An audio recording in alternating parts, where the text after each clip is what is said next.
Hello, Peachies! Welcome back to Dear Peachie. Ever feel like you've gone through your entire makeup routine only for the final result to look a little dull, almost like you're not wearing much at all? It can feel like makeup just isn't working on you, and your features don't look enhanced the way you hoped. In today's video, we're featuring Yang Yu, who will show you how just a few small adjustments can transform that kind of ineffective makeup into a look that's polished, refined, and totally camera-ready for the holiday season. Yang Yu is a well-known beauty creator on XiaoHongShu, best known for her tutorials on elevating your makeup skills across different styles and aesthetics. If you're a beginner looking for helpful, easy-to-follow content to level up your technique, she's definitely someone to follow.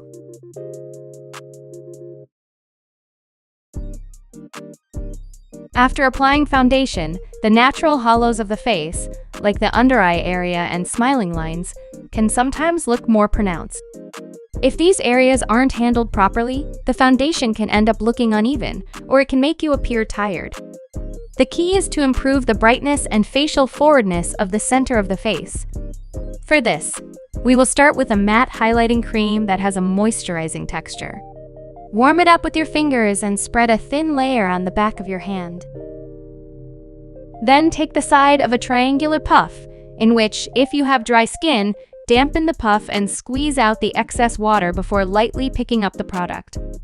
Dab the puff on your hand, make sure it is giving a sheer coverage like this before applying on your face. Pat it vertically onto the zones in the center of the face, especially under the eyes, around the inner region of the cheeks. While doing this, be sure to avoid the dark circle area. Keep the highlight below the tear trough and above the smiling lines, focusing on a small triangular section. You can also brighten the sides of the nose and the corners of the mouth.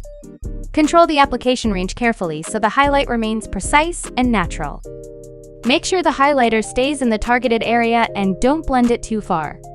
After doing this, you can see the overall look of this side of the face is lifted, and this creates a soft, subtle glow that appears to come from your natural bone structure, supernatural, and not overly fair or white. This technique is suitable for makeup looks that enhances bone structure. If any areas feel like it's still lacking, just layer a small amount multiple times to build up the effect you want. Next, Yang Yu tries to recreate a makeup look that many of us might feel is ineffective, and based on this look, she will explain which essential step or detail we can work on to further improve our makeup game. First is the eyebrows. Yang Yu's natural brow hairs are naturally quite dark. While most of us know lighter brow pencils are commonly used, they can look stiff and don't blend well into our brows if not applied well. If you're not confident in filling in your brows, simply use a tinted brow gel to even out the shade of your brows first. When the brow color is unified, it helps draw attention away from the shape of the brows, which you're less confident with and keeps the overall look soft and balanced. For eyeshadow, if it looks a bit strange on you, it's usually because the edges aren't blended well. To fix this, you can use a white or nude shade eyeshadow to soften and blur the edges so the transition looks more natural, like a real eye socket shadow. After softening the edges, add depth to help the eyes look more defined. Apply a peach-toned pink all over the lid for a natural flush, then use a slightly deeper peach shade on the inner part of the double eyelid. For beginners, we don't need too many colors or strong contrasts. Keep the steps simple. And don't forget the lower lash line. These steps are already enough. Then comes adjusting the eye shape. This step isn't for everyone, but if your eyelids feel heavy or you have downturned eyes or you have weak eye muscles, you can use double eyelid tape. Choose one that suits your eye shape and practice to find the right placement. Yang Yu adjusted her eye shape slightly to make her eyes look bigger and more lifted. Now, Yang Yu still feels something is missing. She feels that her eyes still lack that pop, and she knows it's usually because of the missing inner eyeliner. For those with sparse lashes and want to make your eyes brighter, inner eyeliner is a quick way to add definition. Then, use a brown shade to lightly fill in the lower eyeshadow, blending from the outer corner inward. Blend wider at the outer part, narrower at the front. Next, Fill in the XiaoHongShu contour to shorten the mid-face proportion and make the eyes look bigger. As for the outer eyeliner, always avoid eyeliner that's too thin, as it won't enhance the eyes and can look awkward. Slightly thicken it and draw a small triangle at the outer corner, connecting it to the outer edge of the pupil for a more flattering shape. Yang Yu says she understands many of us don't know how to apply false lashes, and that's okay. But even with just mascara, the lashes aren't noticeable enough. To lift them up effectively, wait until the mascara dries and curl them again to set the shape. Even short lashes will look more noticeable, and this helps the eyes to look wider overall. For blush, apply a more plumping pink shade or an expanding shade to the center of the face, and a more muted, contouring shade on the sides. This brightens the center while shaping the face, giving a natural and fresh look. At this point, the makeup is mostly done, but the face may still lack depth and dimension. That's where nose contour comes in.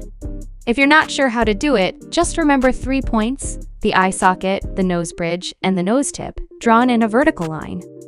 First, narrow the nose tip into a V shape. Use a fluffy brush to connect the eye socket and nose bridge in a C shape, which makes the eyes look deeper. Add a champagne shimmer highlighter to the nose tip. If you have extra time, you can add false lashes or refine the eyeliner. For lips, if your lip shape isn't very full, use a lip liner close to your natural lip color. Draw a short horizontal line under the lips, then trace upward along the corners. Blur the cupid's bow to create a fuller shape. Finish with a glossy lip tint for soft, juicy lips.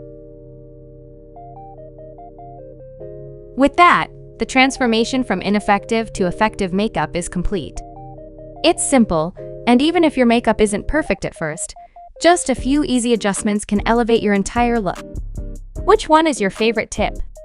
Let us know in the comments section. Thank you so much for watching. Goodbye.